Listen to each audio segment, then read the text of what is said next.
안녕하세요.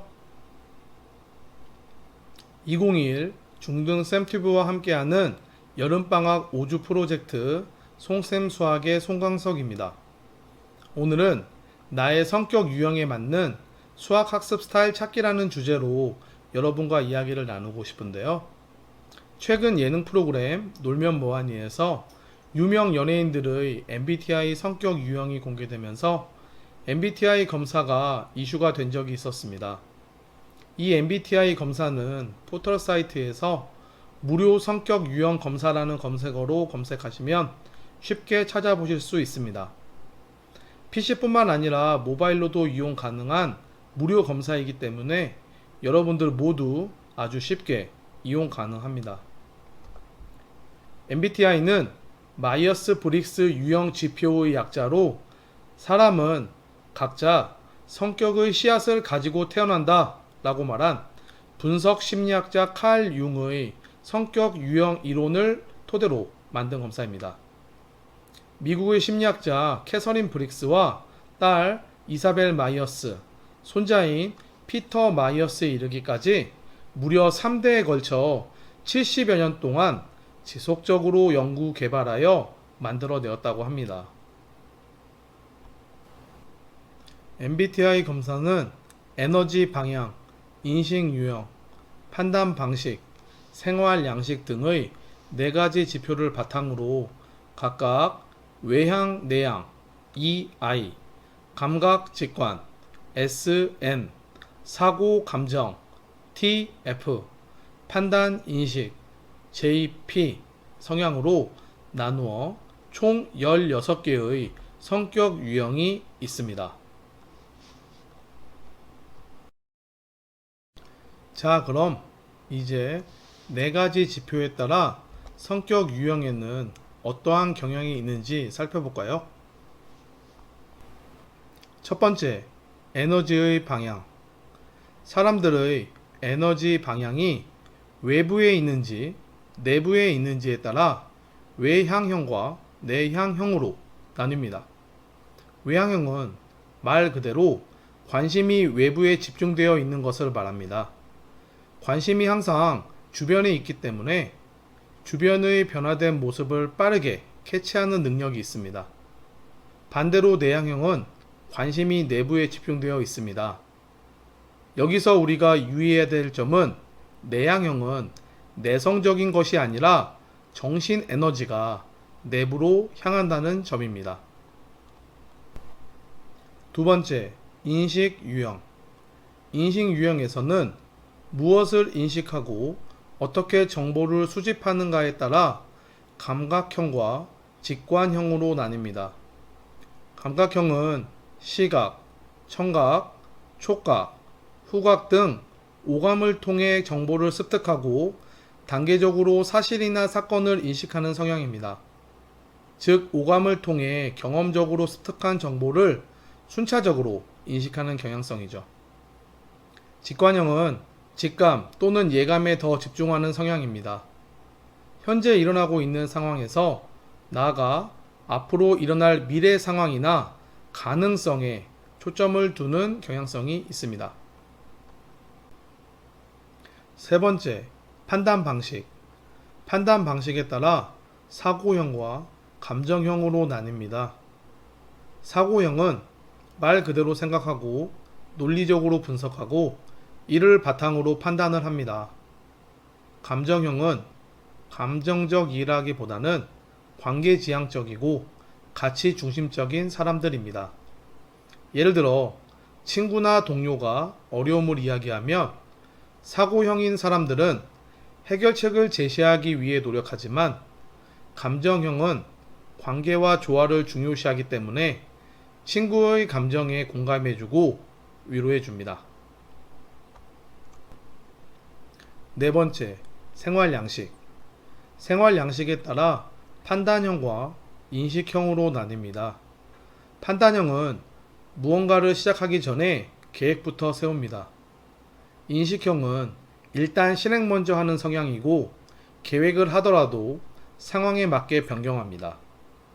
판단형 사람들은 계획을 변경하는 것을 무척 싫어하지만 인식형 사람들은 계획은 언제든 변경 가능하다라고 생각을 합니다.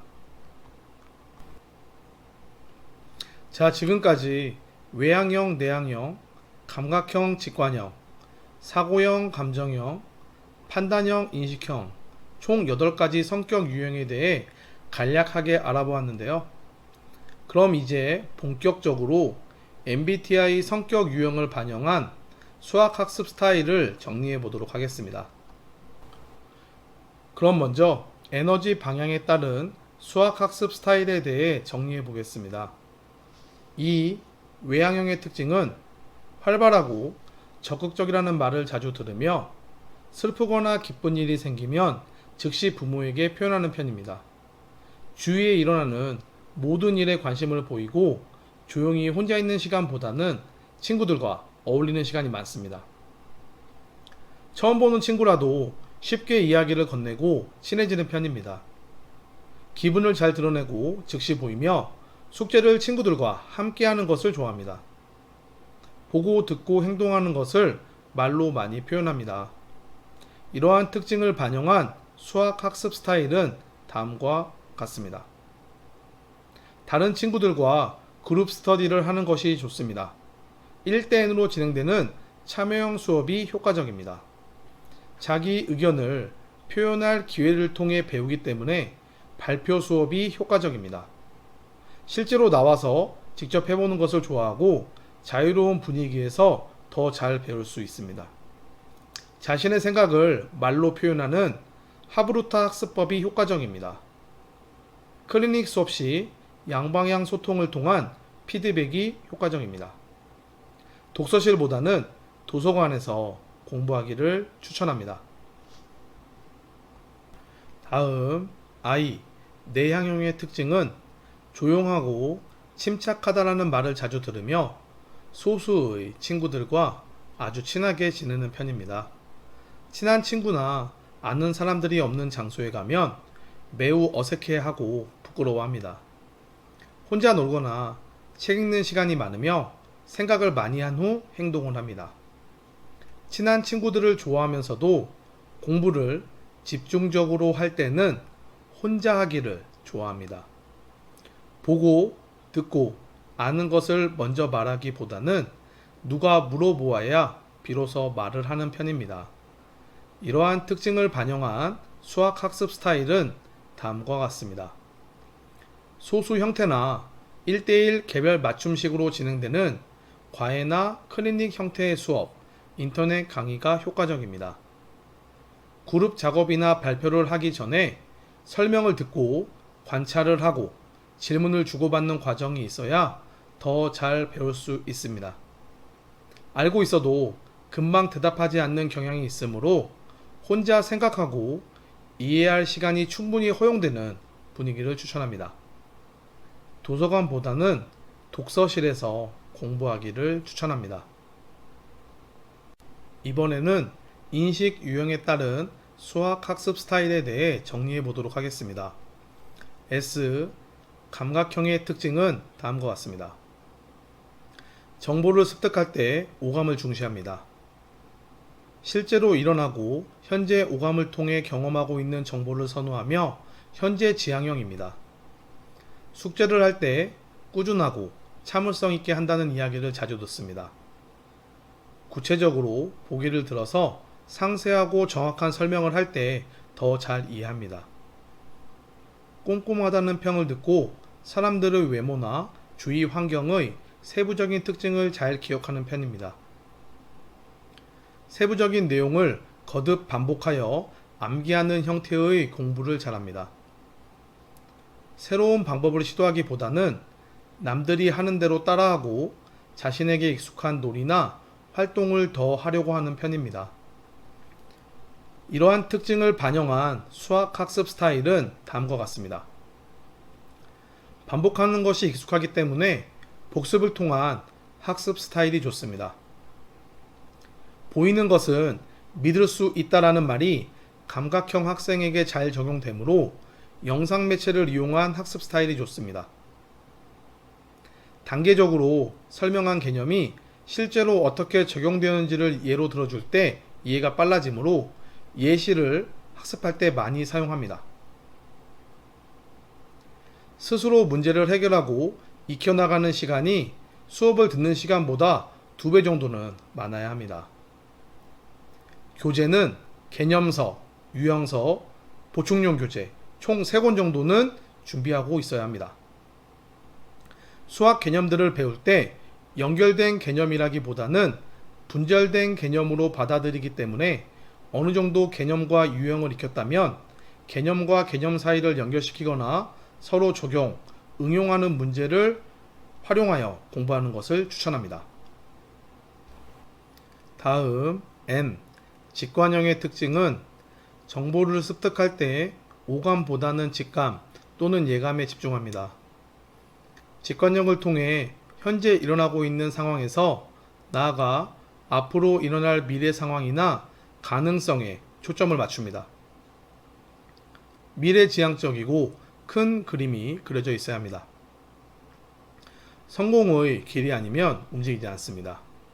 한번 시작하면 끝을 봐야 하고 아니다 싶으면 바로 정지하고 생각을 합니다.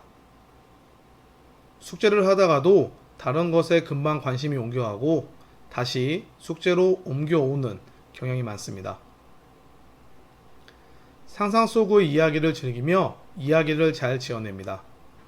상상력이 풍부하다는 이야기를 자주 듣고 상상 속의 친구들을 만들어 혼자 있을 때 그 친구와 이야기를 나누기도 합니다. 새로운 것을 배우기 좋아하고 전에 하는 것과 다른 방법으로 과제나 숙제를 하는 것을 좋아합니다. 다른 아이들이 생각지도 않은 엉뚱한 행동이나 생각을 할 때가 종종 있습니다. 이러한 특징을 반영한 수학학습 스타일은 다음과 같습니다. 예습을 통한 학습이 효과적입니다. 보이는 곳에서 시작해서 상상을 불러일으키고 자극시키는 학습 스타일이 효과적이기 때문에 한 문제에 대해 여러 가지 해답의 가능성을 탐구하는 학습을 추천합니다. 단계적이고 짜여진 학습 양식보다는 자기 진도에 맞춰 나갈 수 있는 분위기가 좋습니다. 대상을 종합하는 능력이 탁월하기 때문에 개념들의 연결고리를 잘 찾고 응용하는 학습법을 추천합니다.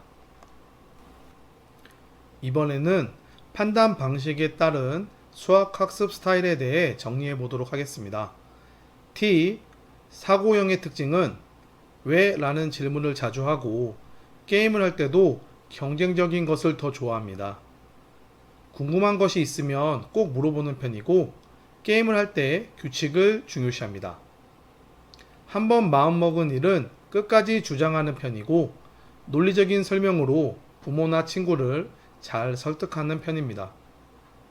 야단을 맞거나 벌을 받아도 쉽게 눈물을 보이지 않으며 대부분의 경우 자기 입장으로 조리 있게 잘 설명합니다. 이러한 특징을 반영한 수학학습 스타일은 다음과 같습니다. 학습 진도가 신속하게 나갈 때 자극을 받아 더 열심히 하므로 빠르게 진도 나가는 것이 좋습니다. 원인과 결과를 밝히는 설명 양식을 더 잘 이해하므로 수학 문제를 풀 때는 단순한 계산보다는 증명 문제를 통해 학습하는 것을 추천합니다. 자료를 수집하고 조직하고 평가하는 기회가 허용될 때 더 잘 배우기 때문에 수학 과제 탐구와 같이 주제별 탐구 학습하는 것을 추천합니다. 다음 F. 감정형의 특징은 다른 사람의 관심에 민감하고 칭찬이나 인정받는 것을 좋아합니다. 감정이 풍부하고 인정이 많고 순하며 윗사람의 말을 잘 듣는다는 이야기를 자주 듣습니다. 무엇을 설명할 때 간단하게 하기보다는 긴 설명을 하는 편이고 게임을 할 때도 양보를 잘합니다. 야단을 맞거나 벌을 받으면 눈물을 쉽게 흘리는 편이며 감정에 북받쳐 자기 상황을 제대로 설명하지 못하곤 합니다. 이러한 특징을 반영한 수학학습 스타일은 다음과 같습니다. 본인의 판단, 결정한 학습 방법을 존중해 줄 때 더 열심히 하므로 자기 자신을 믿고 스스로 칭찬과 인정을 하면서 공부하는 것을 추천합니다. 특히 자기에게 던지는 교사의 개인적인 한마디 말이나 메모가 학습 동기에 대단한 비중을 차지하므로 열심히 해야겠습니다. 추가로 누구나 좋다는 선생님보다는 학생이 선호하는 교사와 수업 시 더 좋은 효과를 볼 수 있다는 점 명심하세요. 지속적인 경쟁 분위기에 쉽게 좌절하므로 서로 잘 지내는 화목한 분위기를 유지하며 학습하기를 추천합니다. 학습 주제가 사람들에게 어떻게 도움을 줄 수 있는가 하는 설명에 쉽게 관심을 기울이기 때문에 수학의 활용성을 생각하며 학습하기를 추천합니다. 마지막으로 생활 양식에 따른 수학 학습 스타일에 대해 정리해 보도록 하겠습니다. 제2. 판단형의 특징은 시험 보기 전에 미리 공부 계획표를 짜놓고 그 계획을 지키는 편입니다. 결과를 중시하고 임무 완수를 강조합니다. 책임감이 강하며 예정이 없던 일이 생겨 계획을 갑자기 바꾸면 불편해합니다. 자기 방이나 책상을 깨끗이 정돈하는 편입니다. 숙제를 다 끝내놓고 노는 경향이 있고 제때에 숙제를 못하거나 숙제를 학교에 가져갈 때 대단히 조급해하고 걱정이 많은 편입니다. 먼저 일을 하고 나중에 시간이 남으면 여가 생활을 합니다. 이러한 특징을 반영한 수학 학습 스타일은 다음과 같습니다. 계획에 따라 진행하는 학습 상황에서 잘 배우고 숙제나 과제를 내줄 때도 교사가 정확하게 설명해 줄 것을 기대하므로 계획을 잘 세우고 과제물에 대해 궁금할 때에는 확실하게 질문하는 것이 좋습니다. 수학 학습에서 계획을 짜고 계획대로 진행되는 지적 활동을 좋아하므로 실현 가능한 계획을 잘 세워서 학습해야 됩니다. 수학 학습을 할 때 개념이 확실하게 정리되지 않고 다른 개념으로 넘어가면 매우 스트레스를 받고 혼란스러워하므로 확실하게 개념을 정리하고 다음 개념으로 넘어가는 학습을 해야 하고 학습할 때 필요한 자료들은 미리미리 준비하는 것을 추천합니다. 다음 P. 인식형의 특징은 시험 보기 전에 계획표를 짜기는 하나 중간에 변경을 많이 하는 편입니다. 과정을 중시하고 일의 수행 방식을 강조합니다. 숙제를 두고도 재미있게 노는데 몰입하는 경향이 있으며 숙제는 미루어 두었다가 한꺼번에 해버리는 경향이 있습니다. 현재를 즐기고 일은 나중에 마무리합니다. 학교에 제출할 과제물이 준비되지 않아도 크게 걱정하지 않는 편이며 호기심이 많고 새로운 친구나 상황에 잘 적응합니다. 방이나 책상을 대체로 정리하지 않는 편이며 선택을 남겨두었을 때 가장 만족합니다. 이러한 특징을 반영한 수학학습 스타일은 다음과 같습니다. 자기 진도에 맞춰 나갈 수 있는 허용적 분위기에서 잘 배우고 체계적인 것을 싫어하므로 자유스럽고 유연성을 지닌 학습 분위기가 좋습니다. 지속적으로 규칙 준수를 강조하고 이론적으로 설명하는 학습에서는 쉽게 흥미를 잃으며 호기심이 많으므로 행동으로 하는 체험학습과 다양한 활동을 겸하는 수학학습 스타일이 효과적입니다. 학습 계획을 세울 때 중간에 변경을 많이 하기 때문에 멘토의 도움을 받는 것을 추천합니다. 이번 시간에는 나의 성격 유형에 맞는 수학학습 스타일 찾기라는 주제로 이야기를 나누어 보았습니다. 논문과 도서 등 다양한 방면의 연구와 분석을 통해 정리한 학습 스타일이기는 하지만 성격 유형 검사 그 자체가 모든 사람이 100% 정확한 것이 아니기 때문에 개인적 차이는 있을 수 있다는 점 명심해야 됩니다. 또 여러 전문가들은 반엄 효과를 언급하며 MBTI 맹신을 경계하라고 말한 적이 있으니 유의하기 바랍니다. MBTI 검사 결과에 대한 참고는 하지만 지나친 맹신은 금물 아시죠? 자, 그럼 우리 학생들 MBTI 검사를 한번 해보고 본인이 어떠한 성향을 지니고 있는지 확인한 다음 자기 성향에 맞는 학습 스타일이 무엇인지를 점검하여 여름방학 수학학습 계획을 잡는 시간을 꼭 한번 가져보기 바랍니다. 1차 시와 2차 시는 선생님과 함께 하였고 다음 시간부터는 이동화 선생님이 함께 할 예정입니다. 남은 3차 시도 공부 열심히 하시고요. 수학에 대한 삶의 즐거움을 알아가는 멋진 학생들이 되기를 응원하겠습니다. 감사합니다.